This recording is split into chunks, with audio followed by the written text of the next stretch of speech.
4:3।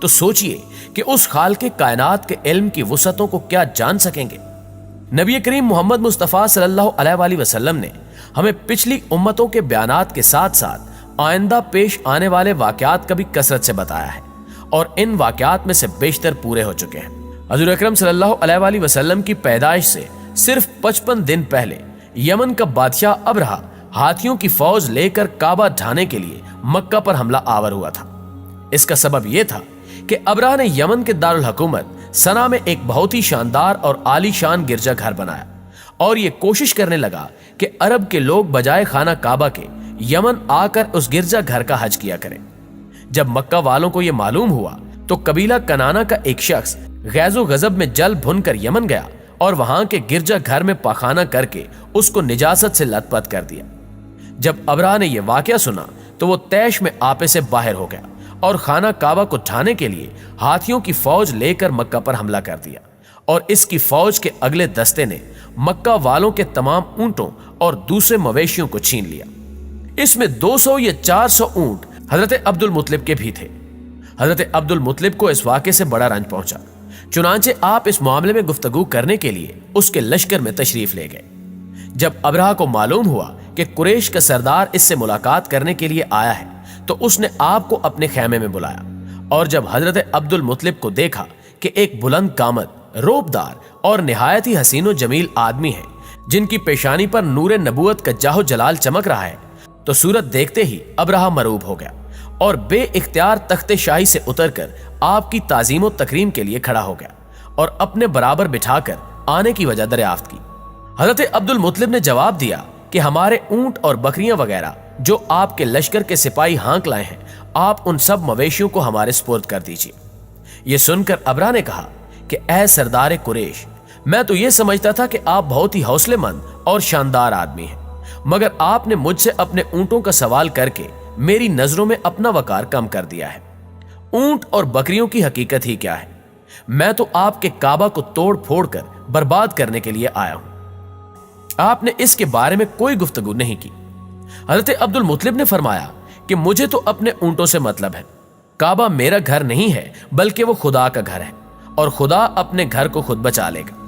یہ سن کر ابرہہ اپنے فرعونی لہجے میں کہنے لگا کہ اے سردار مکہ، سن لیجئے، میں کعبہ کو ڈھا کر اس کی اینٹ سے اینٹ بجا دوں گا اور روئے زمین سے اس کا نام و نشان مٹ جائے گا، کیونکہ مکہ والوں نے میرے گرجا گھر کی بڑی بے حرمتی کی ہے، اس لیے میں اس کا انتقام لینے کے لیے کعبہ کو مسمار کر دینا ضروری سمجھتا ہوں۔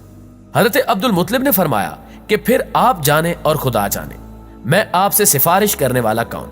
ناظرین گرامی، اس گفتگو کے بعد ابرہہ نے تمام جانوروں کو واپس کر دینے کا حکم دے دیا، اور عبد المطلب تمام اونٹوں اور بکریوں کو ساتھ لے کر اپنے گھر چلے آئے، اور مکہ والوں سے فرمایا کہ تم لوگ اپنے اپنے مال مویشیوں کو لے کر مکہ سے باہر نکل جاؤ اور پہاڑوں کی چوٹیوں پر چڑھ کر اور دروں میں چھپ کر پناہ لو۔ مکہ والوں سے یہ کہہ کر پھر خود اپنے خاندان کے چند آدمیوں کو ساتھ لے کر خانہ کعبہ میں گئے اور دروازے کا حلقہ پکڑ کر انتہائی بے قراری اور گریہ وزاری کے ساتھ اس طرح دعا مانگنے لگے کہ اے اللہ، بے شک ہر شخص اپنے گھر کی حفاظت کرتا ہے، لہٰذا تو بھی اپنے گھر کی حفاظت فرما اور صلیب والوں اور صلیب کے پجاریوں کے مقابلے میں اپنے اطاعتشاروں کی مدد فرما۔ حضرت عبد المطلب نے یہ دعا مانگی اور اپنے خاندان والوں کو ساتھ لے کر پہاڑ کی چوٹی پر چڑھ گئے اور خدا کی قدرت کا جلوہ دیکھنے لگے۔ ابرہہ جب صبح کو کعبہ ڈھانے کے لیے اپنے لشکر جرار اور ہاتھیوں کی قطار کے ساتھ آگے بڑھا اور مقام مغمس پہنچا تو خود اس کا ہاتھی، جس کا نام محمود تھا، ایک دم بیٹھ گیا۔ ہر چند مارا اور بار بار للکارا، مگر ہاتھی نہیں اٹھا۔ اسی حال میں قہر الہی ابابیلوں کی شکل میں نمودار ہوا اور ننھے پرندوں کے جھنڈ کے جھنڈ، جن کی چونچ اور پنجوں میں 3 کنکریاں تھیں، سمندر کی جانب سے حرم کعبہ کی طرف آنے لگے۔ ابابیلوں کے ان لشکروں نے ابرہہ کی فوجوں پر اس زور و شور سے سنگباری شروع کر دی کہ آن کی آن میں ابرہہ کے لشکر اور اس کے ہاتھیوں کے پرخچے اڑ گئے۔ اس طرح یہ سب ہلاک و برباد ہو گئے کہ ان کے جسموں کی بوٹیاں ٹکڑے ٹکڑے ہو کر زمین پر بکھر گئیں۔